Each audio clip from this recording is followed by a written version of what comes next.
Syarah Al-Hikam yang pakai PDF nomornya 97. Iya, benar itu Ustaz. Yang pakai cetakan kitab nomornya 53, benar. Ustaz. Bismillahirrahmanirrahim.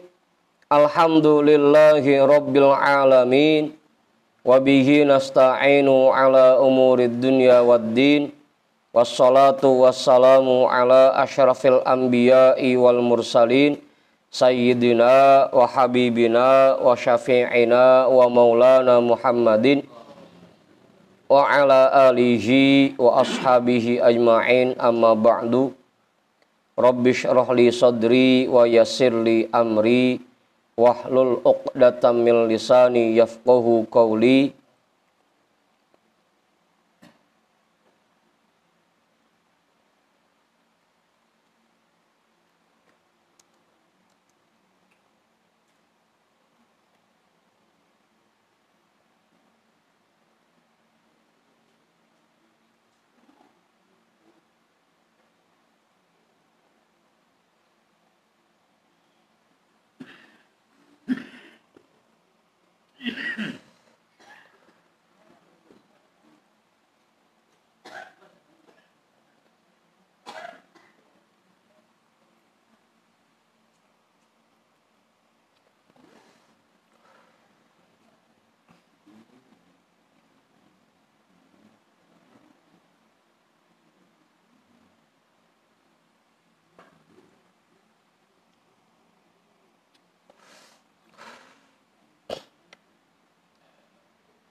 Udah?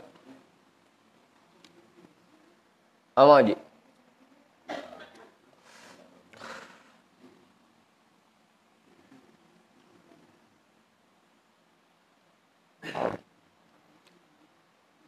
Qala al-imamul muallifu rahimahullahu ta'ala wa adaman naf'a bihi wa bi'ulumihi wa bikum fid daraini amin.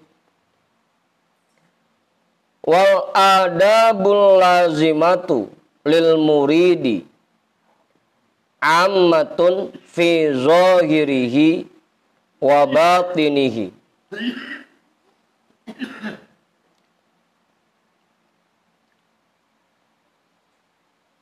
Dan adab yang harus diterapkan bagi seorang murid itu menyeluruh, baik pada sisi zohirnya, pada lahiriahnya, dan sisi batiniyahnya. Jadi dua-duanya. Adab zohir dan adab batin. Adab zohir doang, batinnya kagak, tetap rusak. Batinnya doang, zohirnya enggak, juga kurang sempurna. Dua-duanya jadinya, zohir dan batin. Wa adabuz zohiri taba'un li adabil batini. Dan adab zohir itu mengikuti adab batin.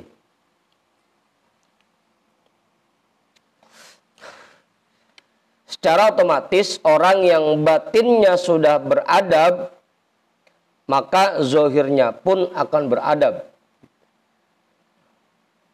Kayak yang sering kita dengar, az-zohiru yadullu alal batin. Gitu. Sisi lahiriah seseorang menunjukkan batinnya.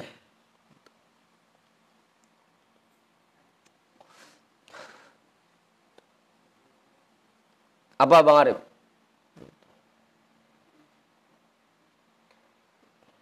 Jadi jangan pakai ngomong, yang penting kan batinnya bersih, biarin zohirnya belepotan gitu. Karena zohir itu menunjukkan batin seseorang. Kalau zohirnya belepotan, otomatis batinnya pun biasanya belepotan, begitu.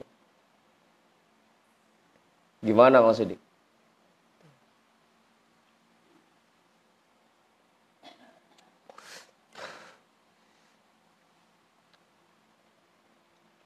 Karena adab zohir mengikuti adab batin. Kalau batinnya beradab, pasti zohirnya beradab. Wa adabul batini hiya at-tahalli bimahasinil akhlaqi kulliha. Dan adab batin yaitu menghiasi hati, menghiasi batin dengan akhlak-akhlak yang baik semuanya. Pokoknya berbagai macam akhlak baik harus kita terapkan di dalam hati.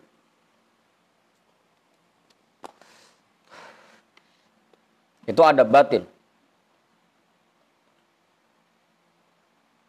Kalau masih ada gedegnya, berarti batinnya belum beradab, Mas Sidik. Kalau masih suka benci sama orang, berarti batinnya belum beradab.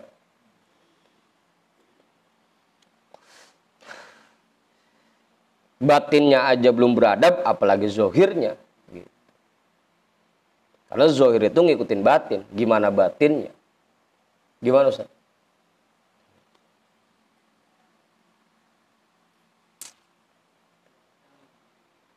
Wa fil hadithi an Rasulillah sallallahu alaihi wasallam annahu qol addabani rabbi fa ahsana ta'dibi thumma amaroni bimakarimil akhlaqi.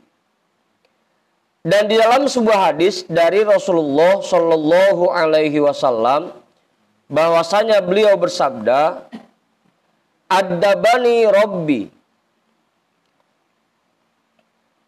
Tuhanku telah mendidik diriku.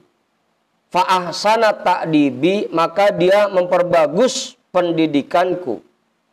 Thumma amaroni bimakarimil akhlaqi, kemudian dia memerintahkan kepadaku untuk menerapkan akhlak yang mulia.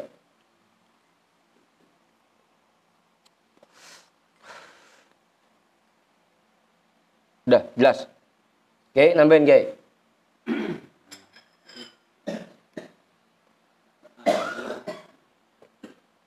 Semua orang tidak bisa, belum bisa melaksanakan makarimul akhlak. Nah, ini gimana orang-orang yang begini yang belum bisa makarimul akhlak? Iya, Kiai. Nggak usah jauh-jauh. Kita dah yang ada di majelis. Jangankan orang-orang, kita yang setiap malam Rebo ngaji sama malam Jumat ngaji, itu kalau kita reken-reken, kalau kita periksa, akhlak kita masih jauh dari sempurna. Genengan gitu. Kita masih punya sifat ujub, kita masih punya sifat sombong, kita masih suka gedeg sama orang, kita masih suka ngomongin orang. Itu tandanya kita masih jauh dari akhlak yang mulia. Ya terus gimana kudunya? Ya pelan-pelan. Kita latih diri kita buat menerapkan itu. Karena kalau tanpa latihan nggak bakal bisa kita. Emang perlu dilatih. Dulu kan waktu kita baca kitab Ihya Ulumuddin, Kiai, di sono dilampiri. Waktu kita baca kitab Ihya Ulumuddin, Imam Al-Ghazali itu ngajarin untuk menerapkan, untuk bisa menerapkan sifat tawadu dan bisa membuang sifat sombong dari diri kita. Kalau ampe kudu bayar orang, bayar orang. Kita kasih duit Mang Sarip 100.000, Rip, ntar di depan orang banyak lu omelin gua gitu. Amal Sarip. Itu buat ngelatih agar kita tidak punya sifat sombong. Pengen tahu kalau di depan banyak orang kita diomelin, hati kita masih nerima apa nolak? Mana yang ngomelin bocah lagi kan begitu. Itu ketika kita dulu baca kitab Ihya Ulumuddin. Bahkan ada para masyayikh yang memerintahkan muridnya keliling di pasar, gitu, pakai pakaian compang-camping, gitu, buat ngelatih muridnya agar jangan sampai ada sifat sombong di hatinya. Gitu. Latihannya begitu, guys.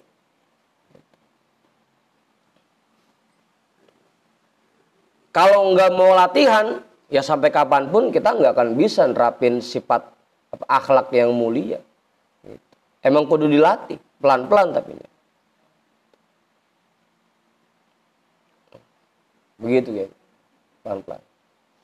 Ustaz Mukminin ngasih duit ke Mang Sidik. Dik, ntar depan jamaah, lu tolol-tololin gua ya, gitu.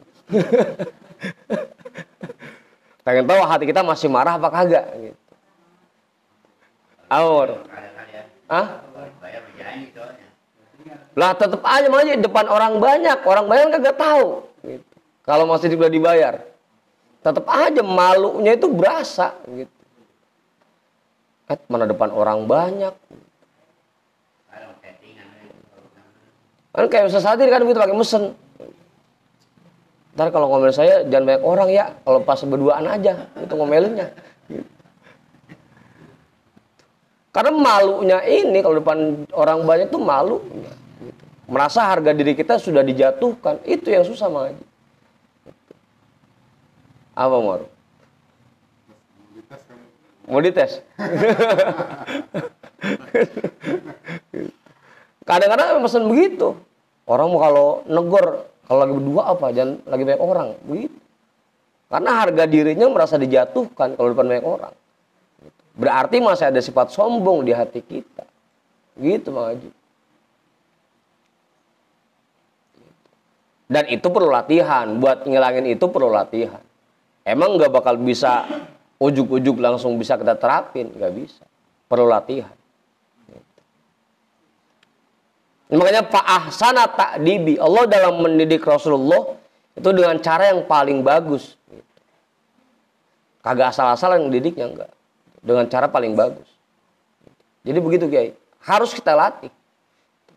Kalau perlu tadi, kalau perlu bayar orang dah. Ini malah ngambek. Gitu. Bisa kita ngaji disindir-sindir mulu. Ya, elah. Kayak Kang Rusim kan gitu. Sampai ngilang, bisa kita ngaji disindir-sindir mulu. Gitu. Contoh Kang Rusim, contoh. Gitu. Kudunya itu salah satu cara buat kita ngelatih hati kita gitu untuk membuang sifat sombong dari hati kita. Karena emang kebanyakan kita kalau pakai sindiran gitu, yang diarahkan ke orang lain, kadang-kadang kita nggak ngerasa, Kiai. Gitu.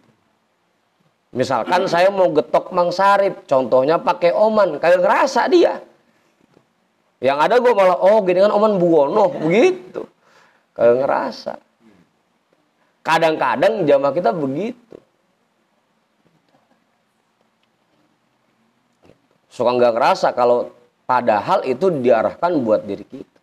Dan lagi kan berkali-kali kita dibilangin begitu. Bahwa kita ngaji ini arahnya bukan orang-orang, bukan. Buat diri kita sendiri. Nangkis mulu. Bukan kalian, bukan gue ini begitu.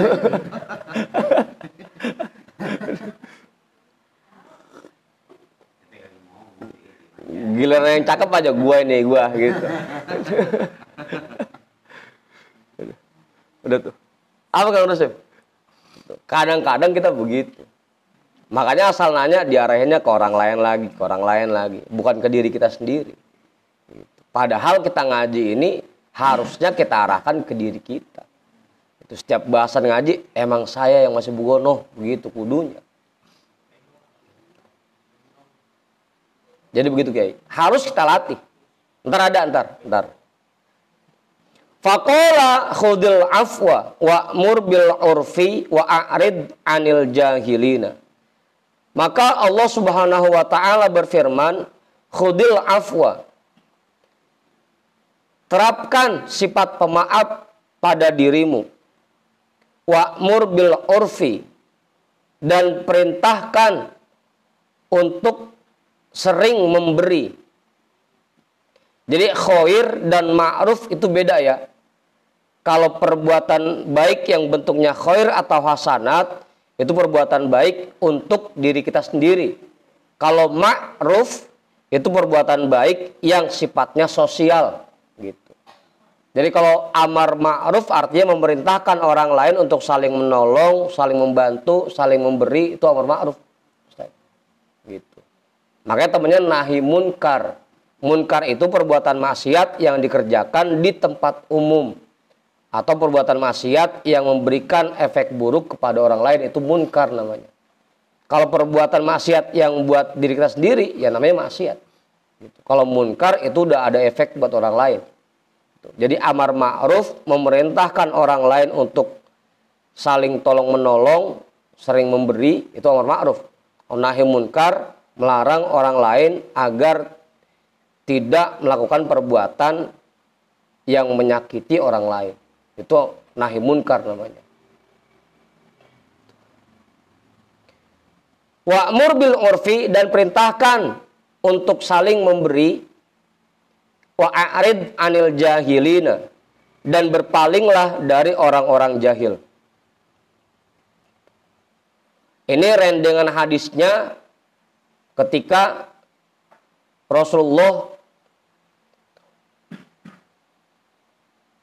dapat salam dari Allah melalui malaikat Jibril.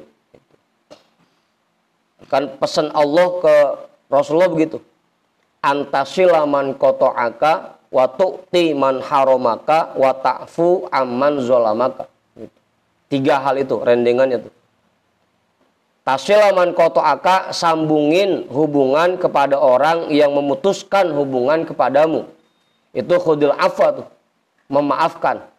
Karena orang yang bisa datang ke orang yang mutusin hubungan sama dia, itu orang yang pemaaf. Hanya orang pemaaf yang mau datang duluan ke orang yang musuhin dia. Orang pemaaf namanya. Hanya orang pemaaf yang mau silaturahmi ke rumah orang yang marah sama dia, yang nyakitin dia. Itu orang pemaaf. Khudil afwa. Tuh, bandingannya antasila man qata'aka, menyambungkan silaturahmi kepada orang-orang yang memutuskan hubungan dengan pemaaf. Kalau Mang Sidik mah jangankan sampai datang ke rumahnya, gitu. Ketemu gue melengos, gitu. Ah, satu-satu, gitu. Mukanya dibuang. Lah muka atu-atunya pakai dibuang. Gitu. Itu. Khudil afwa artinya menyambungkan silaturahmi kepada orang yang memutuskan hubungan dengan kita. Yang kedua, watu timan haromaka, memberi, berikanlah, berbuat baiklah kepada orang yang pelit sama kamu, yang pelit kepadamu. Watu timan haromaka, susah kong itu. Kalau sama yang baik sama kita baik lagi, wajar tuh urut. Ini ada orang pelit sama kita, tapi kita baikin. Itu yang jarang tuh. Jarang yang bisa. Dan itu pengamalan wa'mur bil urfi. Perintahkan orang-orang untuk mau berbuat ma'ruf. Gitu. Memberi kepada orang yang pelit. Yang ada kok orang pelit kita pelitin lagi ya. Dia juga pelit sama gua. Gitu. Ngapain gua bagi? Itu wa'mur bil urfi. Yang ketiga, wa'arid anil jahilin, itu bandingannya dengan wata'fuwa amman zolamaka, memaafkan orang-orang yang zolim kepadamu.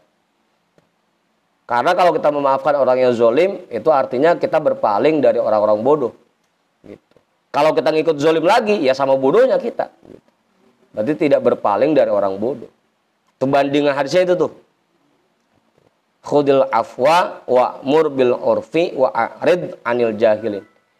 Bandingannya yang pertama, menyambungkan silaturahmi kepada orang yang memutuskan hubungan dengan kita.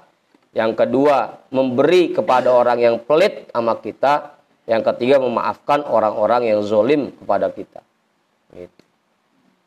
3 poin ini merupakan beberapa poin yang termasuk ke dalam akhlakul karimah.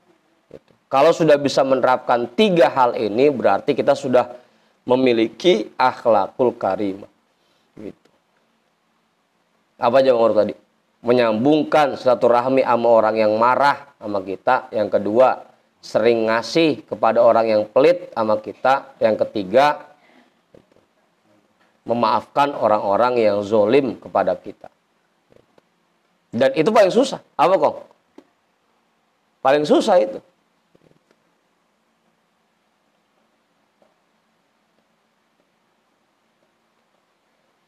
Wala yahsulu lahu dzalika ba'da taufiqillahi wa ta'idihi illa, ini jawaban Kiai Fahri nih, illa birriyadati wal mujahadati. Dan selain dengan taufik dari Allah dan pertolongan Allah, dia tidak akan bisa mendapatkan, tidak akan bisa menerapkan akhlakul karimah illa birriyadati wal mujahadati, kecuali dengan riyadhah dan bersungguh-sungguh. Emang kudu latihan, kudu dilatih. Buat menerapkan akhlakul karimah itu emang kudu latihan. Dan latihannya nggak sebentar. Ya tadi itu kan, buat bisa silaturahmi ke orang yang musuhin kita, itu kalau nggak dilatih, berat. Aur.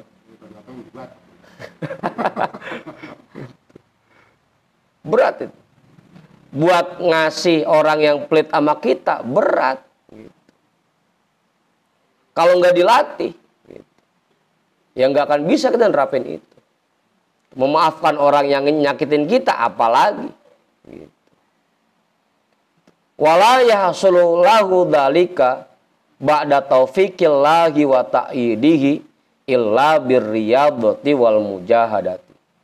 Dia tidak akan bisa menerapkan akhlakul karimah selain setelah mendapatkan taufik dari Allah dan pertolongan Allah, kecuali dengan riyadhah, latihan, wal mujahadah, dan berusaha keras menerapkannya. Maka kudu dilatih.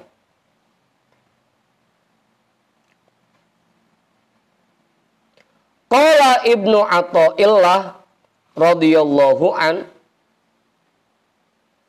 nafsu majbulatun ala su'il adabi wal abdu ma'murun bimulazamatil adabi fan nafsu tajri bi tab'iha fi medanil mukhalafati wal abdu yarudduha bijahdihi atau bijuhdihi an su'il mutalabati. Faman atlaqo inanaha fahuwa syarikuha fi fasadiha. Imam Ibnu Athaillah radhiyallahu an berkata, nafsu ini selalu cenderung kepada su'ul adab, selalu terbungkus di atas su'ul adab. Wal amdu ma'murun bimulazamatil adabi, dan seseorang itu selalu diperintahkan untuk menerapkan adab.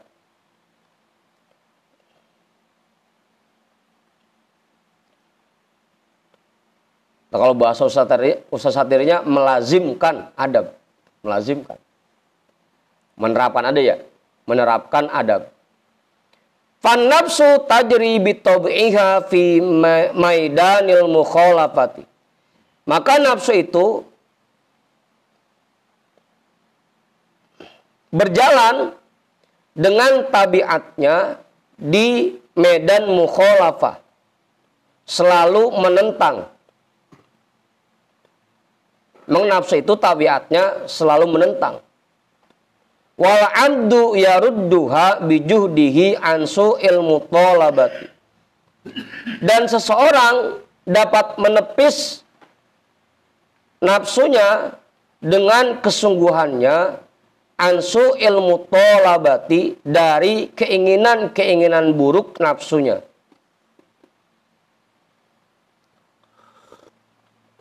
Nafsu itu memang wataknya selalu pengen menentang. Selalu pengen menerapkan sul adab. Dan kita bisa menolaknya, bisa menepisnya hanya dengan kesungguhan dan usaha yang keras. Kalau tanpa itu nggak akan bisa kita. Yang ada nafsu kita selalu lebih dominan. Yang ada kita malah dikendalikan oleh nafsu kita. Yang akhirnya kita selalu menerapkan adab yang buruk. Apa Kiai? Contohnya. Contoh yang mana Kiai? Ya tadi. Contohnya ya, kita ambil yang tadi dah. Yang 3 hal itu. Misalkan ada orang pelit sama kita. Kalau nafsu kita pasti pengennya dia aja pelit, yuk gue pelitin lagi, kan begitu. Nafsu kita pengennya begitu. Lah dia nyakitin gue, ngapain gue maafin? Nafsu kita pasti pengennya begitu. Gitu. Tapi itu kita bisa tolak dengan usaha keras kita, gitu. Biarin dia pelit, kita jangan, begitu. Kita bilangin nafsu kita begitu. Biarin dia menyakitin kita jangan nyakitin dia. Begitu. Awor. Ya makanya lebih judihi Mang Haji dengan usaha keras. Gitu. Kan dari dulu juga dibilangin. Gitu. Kenapa dalam melawan nafsu ini tidak mudah, perlu usaha keras? Karena hadiahnya besar, kan gitu. Mendapatkan ridho Allah, berada di dekat Allah, ditempatkan di surganya Allah. Gitu. Nah kalau enteng mah, kalau mudah mah hadiahnya kebas angin, paling kan begitu. Awor. Ya kalau gampang mah. Lah untuk mendapatkan ridho Allah ya tentunya perlu usaha yang keras. Gitu. Karena hadiahnya nggak main-main.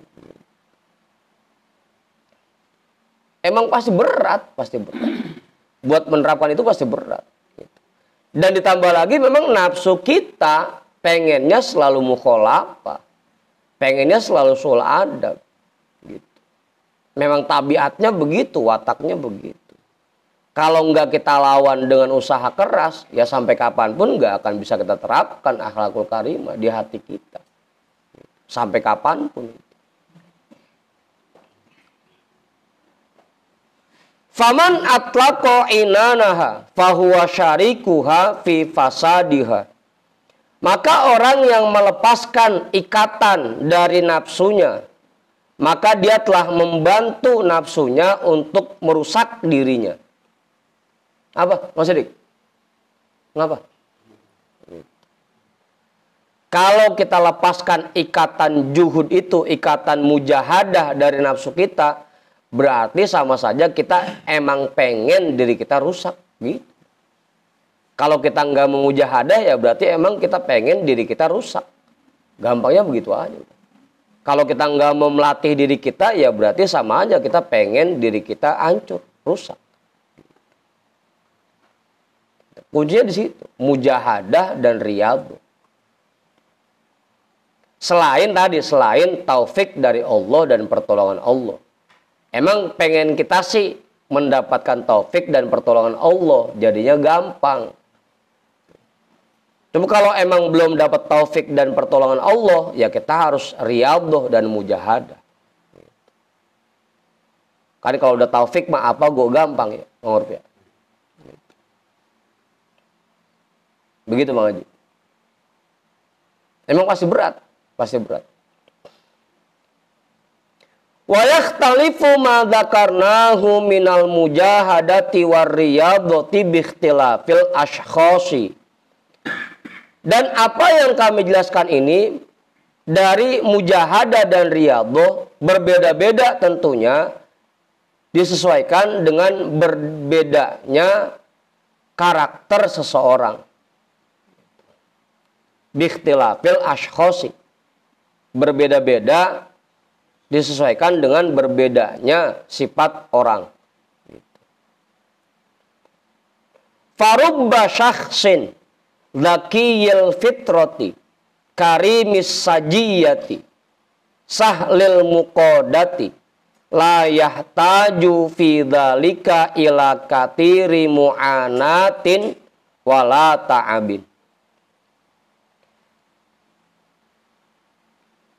Farubba syakhsin, tidak sedikit orang zakiyil fitrati yang memiliki kecerdasan, karimis sajiyati yang tabiatnya mulia, sahlil muqadati dan mudah untuk diarahkan, la yahtaju fi dzalika ila katiri mu'anatin wala ta'abin.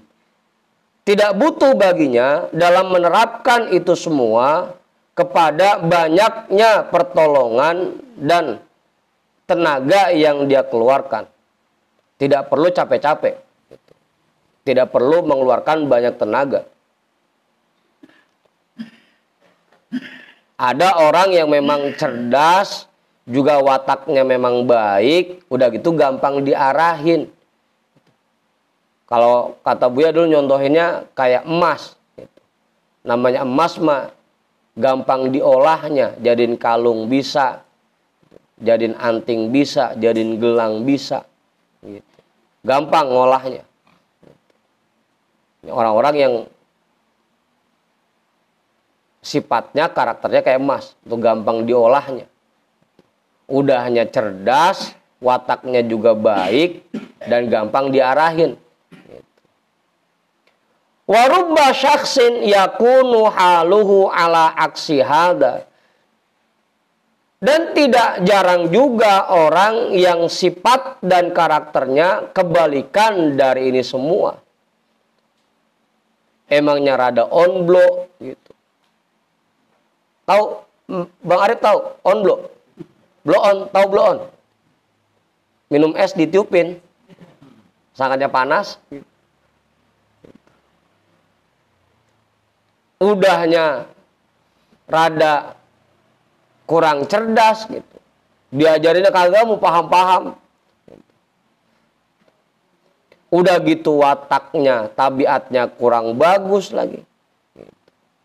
Ditambah susah lagi diarahinnya. Disuruh ngalor, ngidul lagi. Omar. Nggak sedikit tuh orang yang begitu.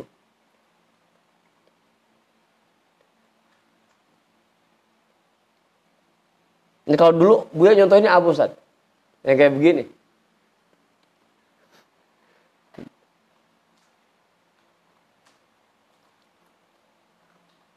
Apa ngorok? Ah, bukan Mang Haji. Apaan?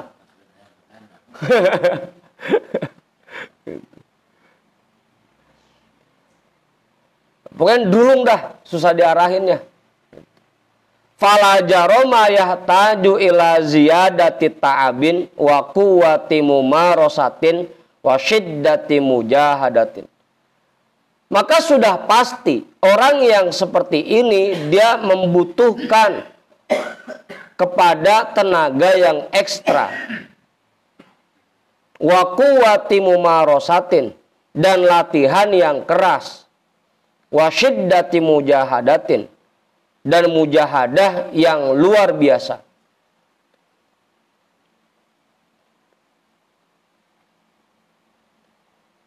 Udah. Emang kudu capek-capek begini. Hah? Lah ya kan tadi udah dibilangin, emang kita begini kon gitu.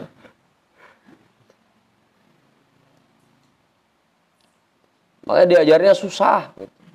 Dibacain kitab kagak paham-paham. Disuruh latihan romana ogah, capek mulu ya, sedikit capek.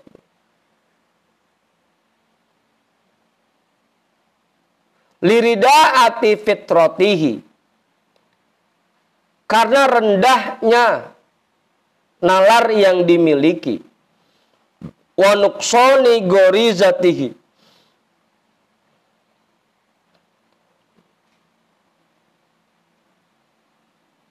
dan kurangnya tabiat yang ada pada dirinya. Wa baina hadaini darajatun la tuhsa. Dan di antara dua kelompok orang ini terdapat derajat yang tidak terhingga jauhnya. Oh, jauh dah.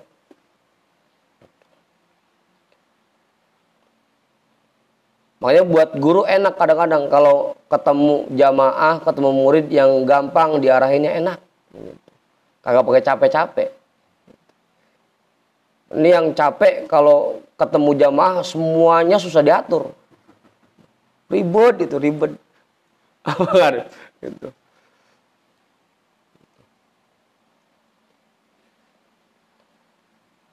Gorizah asal katanya naluri ya, naluri.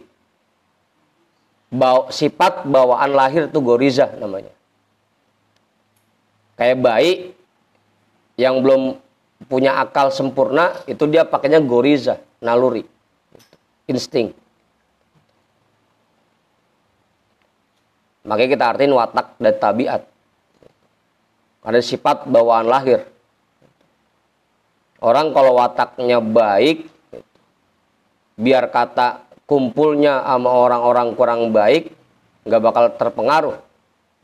Tetap baik dia wataknya. Orang yang wataknya kurang baik, biar diajak ngaji mulu go. Yang ada, protes mulu. Kayak Pak Juju, protes mulu. Hah? Ngelawan mulu. Walihada kullihi yahtajul muridu ila suhbatil masyayikhi wat ta'addubi bi adabihim wattiba'i awamirihim wa nawahihim. Dan berdasarkan ini semuanya, maka seorang murid butuh kepada bergaul dengan para masyayikh. Buat orang-orang yang sifatnya kurang baik, yang akhlaknya masih kurang baik, kudunya mah dia sering-sering ngumpul sama para guru, para masyayikh. Wa ta'addubi bi adabihim. Dan dia terapkan adab-adab para masyayikh. Dia contoh langsung dari gurunya. Biasanya guru ngapain ya? Gitu. Adabnya seperti apa ya?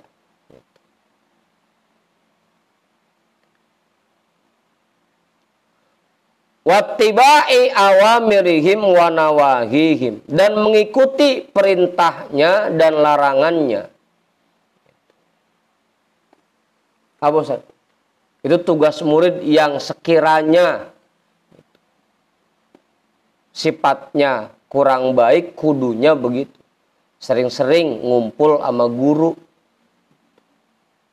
Emang ketahuan sifatnya kurang baik, datangnya setahun sekali. Jangan apa Bang Sarip? Awan kok. Oh, udah makin apa namanya? Makin bader pisan gitu. Kudunya sering-sering tuh ngumpul sama guru yang kayak begini mah. Dan rata-rata kita bugono, Bang Rum.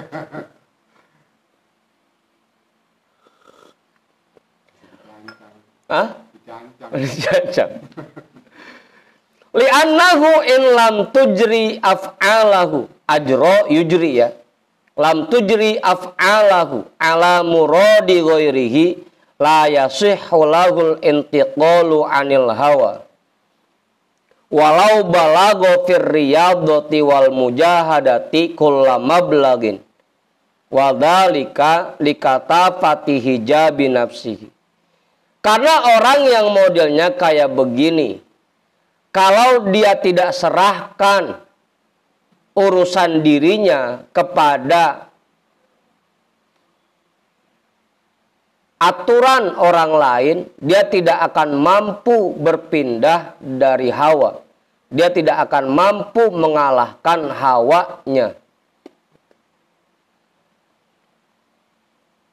Dia tidak akan mampu meninggalkan keinginan dirinya. Emang kudunya kalau orang-orang begini dia serahkan dirinya kepada gurunya udah. Saya mau terserah guru aja, mau disuruh apa kek gitu. Mau diapain kek gitu. Begitu Bang Tony? Kagak kita mah. Ada wa asoynya dulu. Sami'na wa asoyna. Ntar kalau udah mentok baru wa atokna.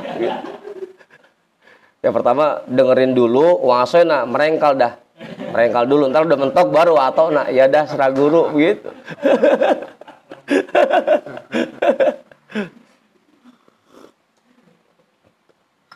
Dia harus menyerahkan urusan dirinya kepada aturan orang lain. Biarin gurunya yang ngatur. Serahin aja diri kita sama guru. Kalau nggak begitu, la yasihhu lahul intiqalu anil hawa. Dia tidak akan mampu meninggalkan keinginan-keinginan nafsunya. Walau balago fir riyadati wal mujahadati kullam mablagin. Sekalipun dia sudah melatih dirinya dan mujahadah kullam mablagin secara total. Selama bukan gurunya yang ngarahin, nggak akan bisa. Lagi belagu pengen latihan dewek, nggak bakal bisa mau. Emang kudu diserahin sama guru. Belum lagi ntar salah pahamnya, kata dia mau lagi bener aja. Wadzalika likata pati hijabi nafsihi. Dan yang demikian itu disebabkan karena sangat tebalnya hijab dirinya. Gimana Kiai namain? Saya duturun aja nih. Gimana Kiai?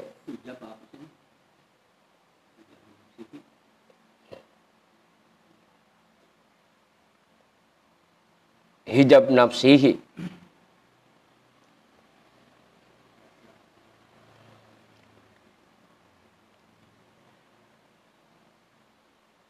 Jadi buat orang-orang yang belum bisa ma'rifatullah, itu kan di hatinya ada hijabnya Kiai. Yang menyebabkan dia jauh dari Allah, yang menyebabkan dia belum kenal-kenal juga sama Allah, itu sebabnya karena ada hijab di hatinya. Itu pun menjadi penyebab kenapa kita masih su'ul adab. Karena kita belum kenal sama Allah, karena kita masih jauh dari Allah. Makanya kita masih su'ul adab. Nah, agar diri kita bisa bisa menerapkan akhlakul karimah, kalau ngandelin diri kita sendiri yang hijabnya masih tebel banget, nggak bakal bisa. Gitu. Kudu kita serahkan diri kita sama guru, biar guru yang ngatur. Karena memang kan para masyayikh itu hijabnya sudah terbuka atau sudah dekat dengan Allah. Dia bisa ngarahin kita gitu kayak. Kalau ngandelin diri kita dewek yang hijabnya masih tebel, ujung-ujungnya kayak tadi. Sangkaan kita mah kita udah cakep banget, padahal gitu. Belum. Sangkaan kita mah ibadah kita udah cakep banget, udah rapih banget, padahal mah masih jauh. Sangkaan kita, adab kita udah cakep, padahal masih jelek. Begitu Kiai. Karena hijab kita tebel.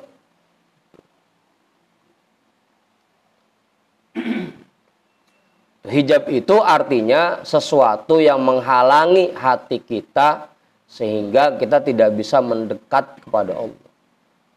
Itu hijab. Tembok, dinding.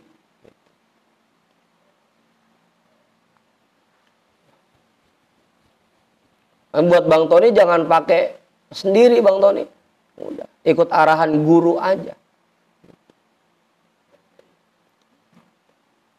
Jangan coba-coba pakai beli kitab terjemah, terbaca dewek, mahamin dewek. Keder pisan gitu.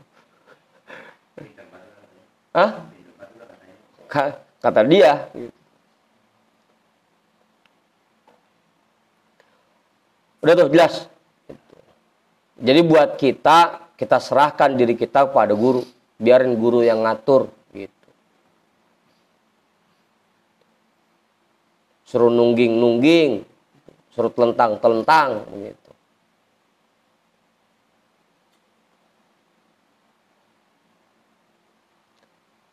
Cuma memang kadang-kadang kita kebanyakan giliran yang cocok sama kita ikutin. Itu kadang-kadang penyakit kita. Gitu. Nah ini guru cocok nih, gitu. Kalau kagak cocok udah ditinggal. Bahkan guru yang kata salah kali guru ini. Ya, iya begitu dah. Namanya gua Kang Rusim.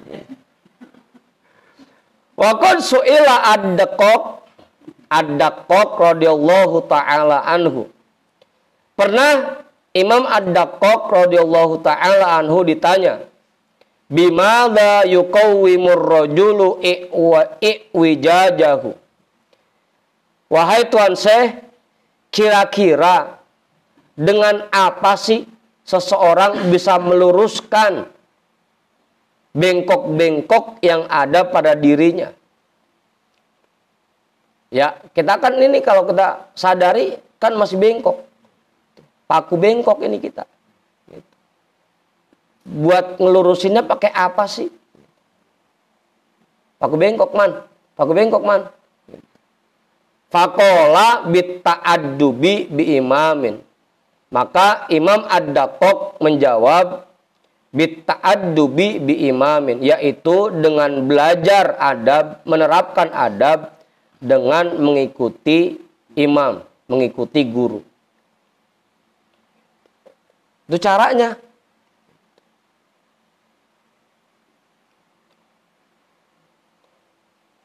Apa ngorok?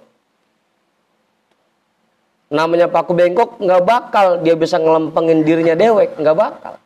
Emang kudu ada yang gedig. Hah? Pakunya belagu. Pakai pengen lempengin dirinya dewek ya. Udah gitu pas ngaji pakai duduk di belakang lagi biar enggak kegetok. Ya.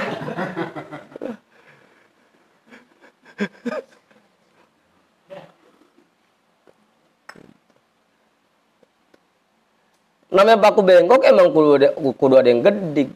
Udah gitu kudu sabar lagi, jangan mental mulu. Ini mah kegedik dikit mental, kegedik mental. Ntar gue dibuang pisan, emang paku lu doang gitu. Apa Ustaz? Emang kita paku bengkok udah terima aja, digedik, dikemplang udah terima aja. Emang saya begitu. Apa Mor? Begitu pisan ya. Fa in lam yata'addab bi imamin baqiya battalan. Jika dia tidak menerapkan adab dengan mengikuti guru, mengikuti seorang guru, dia akan selamanya tetap menjadi orang yang batil. Batil udah. Ujungnya begitu dah, sangkanya udah bener mah.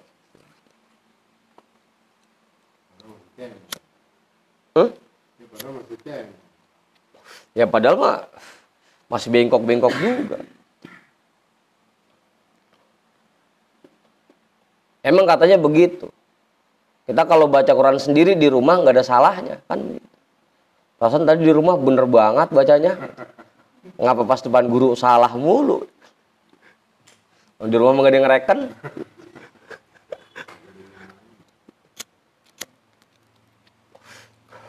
Begitu ngadep sama guru baru ketahuan salahnya. Fa illam yata'addab bi imamin baqiya battalan. Jika dia tidak menerapkan adab dengan mengikuti guru, maka selamanya dia akan tetap menjadi orang yang batil. Fa idza damal 'abdu 'ala dzalika tazakkat nafsuhu wa tahara qalbuhu wa tahadzabat akhlaquhu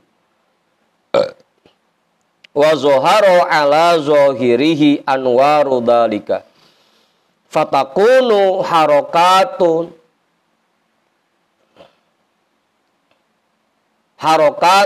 zahiratun wa batinatun mazmumatun bizimamil adabi.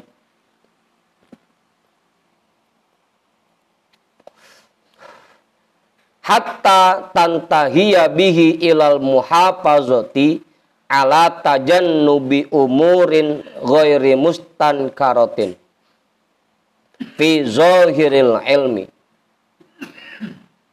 wa yakunu tarku muhafazatihi alaiha dzamban min mitlihi wa qad yu'atabu alaihi wa qad yu'aqabu min ajlihi. Fa idza damal 'abdu ala dzalika, apabila seseorang terus-menerus berada dalam kondisi seperti itu, berada di bawah bimbingan guru, tazakkat nafsuhu, maka semakin lama akan makin bersih dirinya, wa tahara qalbuhu, dan makin suci hatinya, wa tahadzabat akhlaquhu, dan semakin terdidik akhlaknya, wa zahara ala zahirihi anwaru dzalika, dan akan memancar di atas zohirnya, di atas sisi lahiriahnya, cahaya-cahaya yang demikian. Karena batinnya sudah beradab, maka akhirnya adab batinnya akan muncul ke bagian zohirnya, sehingga zohirnya pun ikut beradab jadinya. Fatakunu harokatun zohiratun wa batinatun, maka jadinya gerakan-gerakan zohir dan batinnya mazmumatun bizimamil adabi, dituntun dengan tali-tali adab, terarah jadinya. Baik itu gerakan zohirnya dan gerakan batinnya selalu dituntun, diarahkan dengan tali-tali adab. Hatta tantahiya bihi ilal muhafazati ala tajannubi umurin ghairi mustankaratin. Sehingga akhirnya dia mencapai dengannya kepada tingkatan menjaga dirinya atas menghindari hal-hal yang sebenarnya tidak dicela. Tanya dah tuh, pasti nggak paham tuh. Amun Sidik. Itu udah paham itu, Bang Warung. Dia akan menjaga dirinya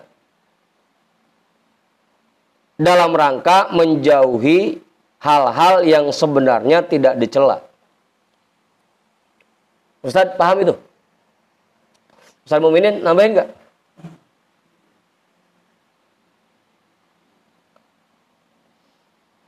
Jadi ada orang-orang yang ketika dia melakukan sesuatu yang mubah, itu sah buat dia. Ada juga orang-orang yang dia dicela ketika melakukan hal-hal yang mubah. Makanya dia biasakan dirinya untuk menjauhi hal-hal yang sebenarnya tidak dicela. Kayak misalkan kalau Sule ngupil di depan umum itu nggak ngapa-ngapa buat dia. Tapi kalau sesatiri ngupil depan umum itu harus dijauhi gitu. Menjauhi hal-hal yang sebenarnya tidak tercela. Kalau orang yang sudah membiasakan adab zohir dan batin, pada akhirnya dia akan menjaga dirinya, membiasakan dirinya untuk menjauhi hal-hal yang sebenarnya tidak tercela, hal-hal yang mubah. Kayak Bang Tony makan di warung sah-sah aja buat dia. Ongko emang dia yang punya warungnya. Kalau kayak kiai atau sesatiri makan di warung, itu harus dijauhi, dihindari, gitu. Agar menjaga sifat waroknya, menjaga muruahnya, menjauhi hal-hal yang sebenarnya tidak dicela. Ya padahal sah-sah aja. Buat orang biasa itu sah-sah aja. Tapi buat orang-orang tertentu itu harus dihindari. Sehingga dia membiasakan dirinya, menjaga dirinya untuk menjauhi, menghindari hal-hal yang tidak dicela. Fi zahiril ilmi, dalam pandangan ilmu zahir. Wa yakunu tarku muhafazatihi 'alaiha dzamban min mitlihi. Dan jadinya dia tidak membiasakan dirinya atas hal-hal itu, atas menjauhi hal-hal yang tidak dicela merupakan dosa baginya dari orang-orang yang seperti dirinya. Wa qad yu'atabu 'alaihi, dan bisa jadi dia dicela atas perbuatannya itu. Wa qad yu'aqabu min ajlihi, dan bisa jadi dia disiksa disebabkan oleh perbuatannya itu.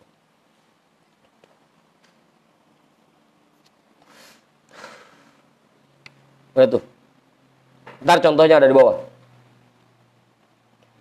Qala Sirri radhiyallahu an shallaitul isya'a wastagoltu biwirdi lailatan minal layali wa madattu rijli fil mihrabi fanuditu ya Sirri hakadha tujalisul muluka fadomantu rijli tumma qultu wa izzatika wa jalalika lamadattu rijli abadan.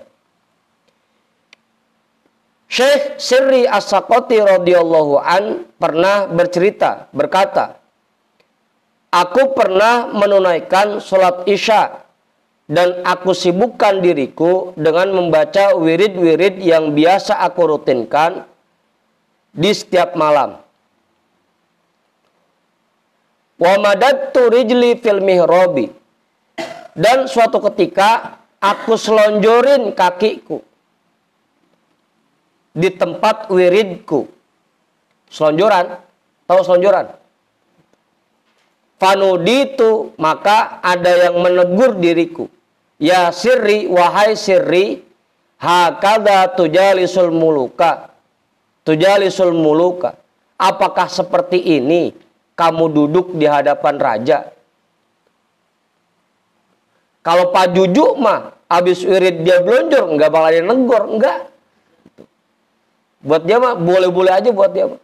Tapi buat seorang syekh habis wiridan langsung blonjor, itu enggak boleh, ditegur langsung. Ya Sirri hakadha tujalisul muluka. Apakah seperti ini kamu duduk di hadapan raja, di hadapan Allah? Selonjoran. Kalau Bang Tony wirid sambil nyender, sah-sah aja buat dia mah. Gitu. Tapi buat orang-orang tertentu, orang-orang khusus, itu dilarang. Gitu. Itu namanya tajannubi umurin ghairi mustankarotin. Dia harus menjauhi hal-hal yang sebenarnya tidak dicela. Tibang nyender. Gitu. Kan mubah-mubah aja, sah-sah aja. Buat orang biasa, iya mubah. Tapi buat orang-orang tertentu, itu nggak boleh. Harus dia jauhi. Dan kalau dia kerjakan, bisa jadi dianggap dzamban min mislihi, bisa jadi dianggap dosa.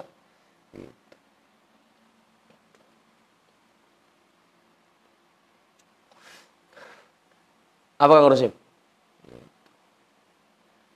Kalau kayak Sule, gitu, ngaji datangnya setahun sekali, sah-sah aja. Sule. Gitu.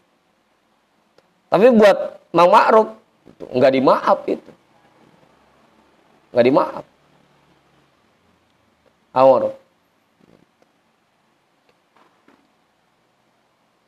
Apakah seperti ini caramu duduk di hadapan raja, di hadapan Allah?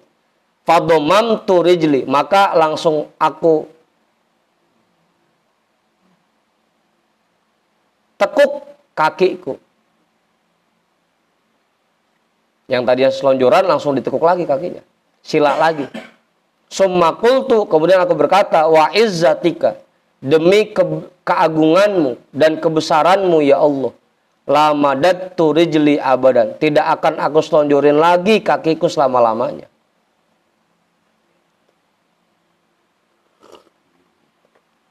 Apa Haji? Iya, syekh. Gitu. Kayak Mang Sarip, kalau zikir masih pules, sah-sah aja buat Mang Sarip. Kalau sampai yang mimpin zikir pules, itu yang jadi masalah kan gitu. Makanya hal-hal yang kadang-kadang boleh dilakukan oleh seseorang, buat orang-orang tertentu itu tidak boleh dilakukan. Gitu. Dan itu hanya bisa dilakukan kalau zohir dan batin kita sudah terbiasa menerapkan adab. Apa sedikit? Jelas tuh. Qala al-Junaidi radhiyallahu ta'ala anhu. Syekh Al-Junaidi Al-Baghdadi radhiyallahu ta'ala anhu berkata, fabaqiya arba'ina sanatan, atau sanatin boleh ya, arba'ina sanatin ma madda rijluhu lailan wala naharon. Maka akhirnya selama 40 tahun Syekh Sirri As-Sakoti tidak pernah lagi nyelonjorin kakinya, baik itu malam hari ataupun siang hari. 40 tahun nggak pernah selonjoran. Amal sedikit. Kita bentar habis ngaji gue pernah selonjoran ini. Ya sah-sah aja buat kita mah. Gitu. Tapi buat orang-orang tertentu itu dilarang. Gitu.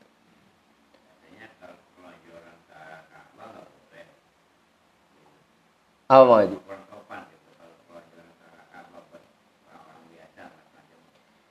Iya, kalau itu kan kalau kita ada arah tertentu tuh.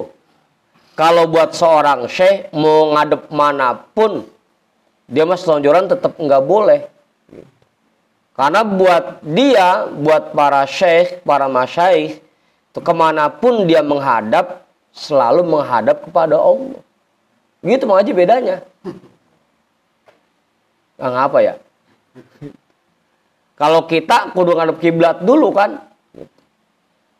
Nah, kita mah lagi sholat aja belum tentu yakin bahwa kita ngadep Allah. Belum tentu sadar. Gitu.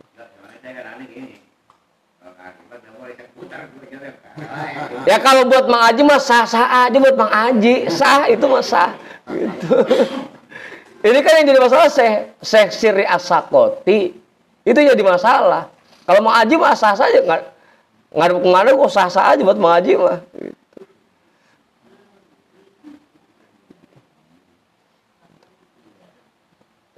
Allah juga nggak bakal negor kalau Mang Haji mah. Gitu. Paling antum aja antumin. Namanya bocah ledok paling begitu dah. Ini masalahnya Syekh Sirri As-Sakoti. Kalau Syekh Sirri As-Sakoti nggak pernah nyelonjorin kakinya. Kenapa? Karena kemanapun beliau menghadap, beliau yakin bahwa beliau sedang menghadap kepada Allah. Lain kayak kita kan gitu. Kan tadi bahasannya gitu. Hal-hal yang boleh dikerjakan oleh orang biasa kayak kita belum tentu boleh buat orang-orang khusus gitu. Nah kalau kita mau boleh-boleh aja, nggak ada yang larang gitu. Lah Pak Juju gua habis zikir selonjoran nggak pernah saya omelin, kagak. Nyender, saya kagak omelin, kagak gitu. Pulas lagi zikir, gitu. Enggak diomelin, enggak gitu. Itu masalahnya Mang Haji. Nah, waqala Abul Qasim, dikit lagi ya, tanggung. Waqala Abul Qasim Al-Qushairi radhiyallahu ta'ala anhu, kanal ustadu Abu Ali Ad-Daqqaq radhiyallahu an la yastanidu ila syai'in. Syekh Abul Qasim Al-Qushairi radhiyallahu an berkata, dulu Al-Ustadz Abu Ali Ad-Daqqaq radhiyallahu an tidak pernah nyender kepada apapun. Nggak pernah nyender, apalagi lagi ngaji pakai nyender. Nggak pernah. Imam Abu Ali Ad-Daqqaq tidak pernah nyender. La yastanidu ila syai'in. Fakana yauman jalisan fi majma'in. Dan pada suatu hari beliau duduk di sebuah majlis, di sebuah perkumpulan. Fa'aradtu an adha'a usadatan khalfa zuhrihi li'anni ra'aituhu ghairu mustanidin. Maka aku ingin meletakkan bantal di belakang punggungnya karena aku melihatnya tidak bersandar, tidak nyender. Fatanaha anil wusadati qalilan. Maka dia menjauh dari bantal itu sedikit. Bukan malah enak, asik nih diain bantal gitu kan. Bukan. Malah menjauhi bantal itu.